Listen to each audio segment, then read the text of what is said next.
Bonjour, alors passons maintenant à l'exercice numéro 3. Ici, on s'intéresse à comparer deux nombres décimaux relatifs, donc les nombres relatifs, la comparaison de deux nombres relatifs. Alors, pour comparer deux nombres décimaux relatifs, donc on applique les trois règles, on distingue les trois situations. Donc, la première situation, lorsque les nombres sont les deux positifs.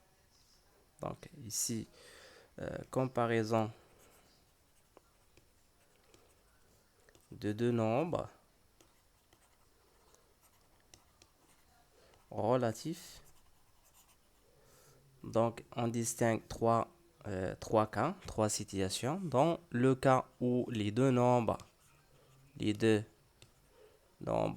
sont positifs, les deux nombres sont positifs, ou bien dans le cas où euh, donc euh, les deux nombres sont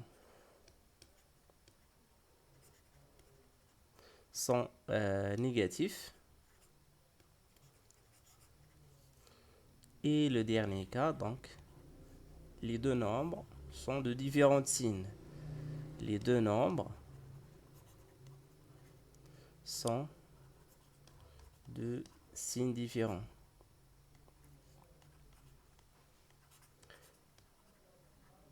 Donc ici, nous avons trois règles pour comparer deux nombres relatifs. Donc si les deux nombres sont positifs, le plus grand, c'est celui qui a la plus grande distance à zéro. Donc la distance à zéro, vous savez que la distance à zéro, par définition, si le nombre sont si. Donc ici, je vous donne des exemples. Nombre, distance à zéro. Donc, par exemple, moins 3, la distance à zéro moins 3, si le nombre 3 son signe. Voilà, c'est 3. Distance à zéro de 4, c'est 4. Distance à zéro de 5, plus 5, c'est 5. Voilà, toujours il faut omettre le signe pour avoir la distance à zéro d'un nombre. Le plus grand, c'est celui qui a la plus grande distance à zéro. Tout le monde sait comment comparer deux nombres positifs. Par exemple, si je vous donne donc un nombre simple, un entier naturel, par exemple deux entiers naturels, exemple 2 et 3. Alors tout le monde sait que 3 est supérieur à 2, ou bien 2 est inférieur à 3. Voilà. On passe maintenant à la situation où les deux nombres sont négatifs. Alors pour comparer deux nombres négatifs, donc la première chose à faire, donc on va travailler sur un exemple encore. Donc voyons la comparaison de deux nombres, par exemple moins 4 et moins 5.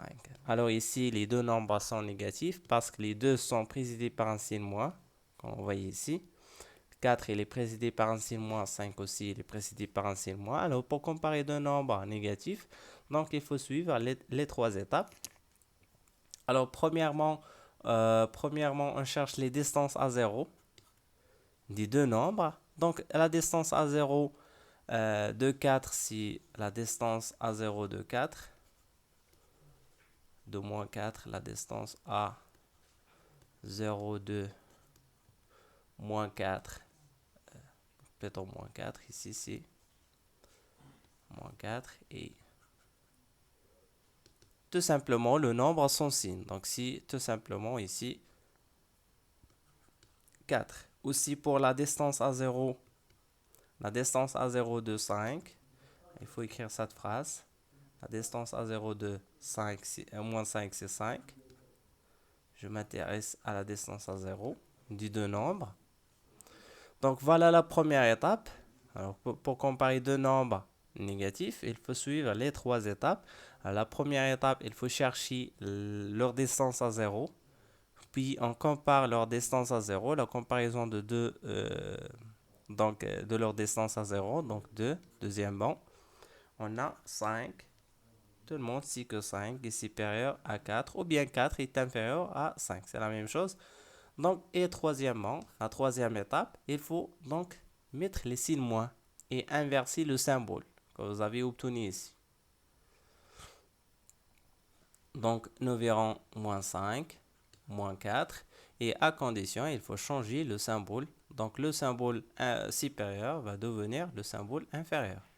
Voilà, si la comparaison de deux nombres négatifs. Il faut suivre les trois étapes. Donc, premièrement, il faut trouver leur distance à 0. Deuxièmement, il faut comparer leur distance à 0.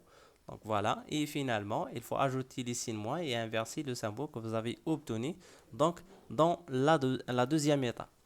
Et dernièrement, donc le dernier cas, la dernière situation, c'est quand les deux nombres sont de signes différents. Donc, si les deux nombres, l'un est négatif, l'autre est positif, donc aussi, donc le cas est très simple ici. Il faut tout simplement retenir cette règle. Alors, règle pour comparer deux nombres de différents signes. Alors, ici, règle numéro 3.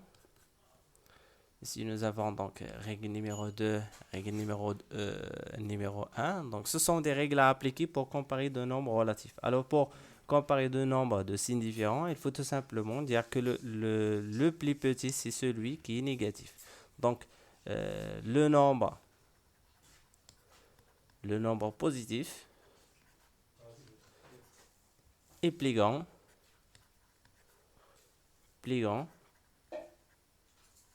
que le nombre négatif, toujours. Si je prends n'importe quel nombre positif, il sera donc supérieur à un nombre négatif, plus grand que le nombre négatif. Je vais vous donner des exemples. Alors, donc, je prends moins 3. Il est inférieur à 0,00003. Aussi, moins 10 000. Donc, moins 10 000 donc, moins 10 000, c'est un nombre négatif. Alors, il est inférieur à 0,1. Donc, toujours le nombre négatif, le nombre qui est précédé par un signe moins. Ici, vous voyez bien, nous avons deux nombres. Ici, c'est un nombre négatif parce qu'il est précédé par un signe moins. Ici, c'est un nombre positif parce qu'il est omis de signe. Donc, toujours le nombre négatif qui est précédé par un signe moins est toujours plus petit. Donc, voilà, en répondant maintenant à notre situation, on va travailler sur l'exemple de moins 3 et moins 2. Alors, pour comparer moins 3 et moins 2, on va tout simplement appliquer la règle numéro 2. Moins 3 et moins 2. Donc, exemple. Moins 3 et moins 2. Alors, on doit suivre les trois étapes. Premièrement, on cherche les distances à 0. Donc, on a 3 est supérieur à 2. Donc, on déduit la comparaison de deux nombres négatifs en ajoutant donc les signes moins. Donc, si moins 3 est inférieur à moins 2. Voilà la comparaison dans ce cas. Deuxièmement, voilà, passons à la deuxième exemple. Alors, dans le deuxième exemple, nous avons moins 87. Voilà, 33. Ici.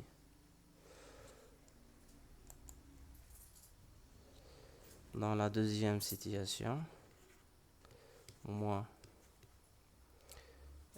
et 33. Donc, moins 87 et 33. Alors, pour comparer ces deux nombres, qu'est-ce qu'on fait? On applique la règle. Quelle règle? Donc, si la règle numéro 3, pour comparer deux nombres de différents signes. Alors, le plus petit, c'est celui donc, qui est négatif. Donc, le nombre négatif, c'est celui le plus petit.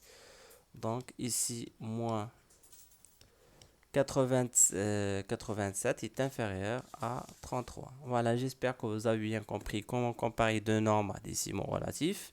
À la prochaine séance, nous verrons donc la correction de l'exercice numéro 4.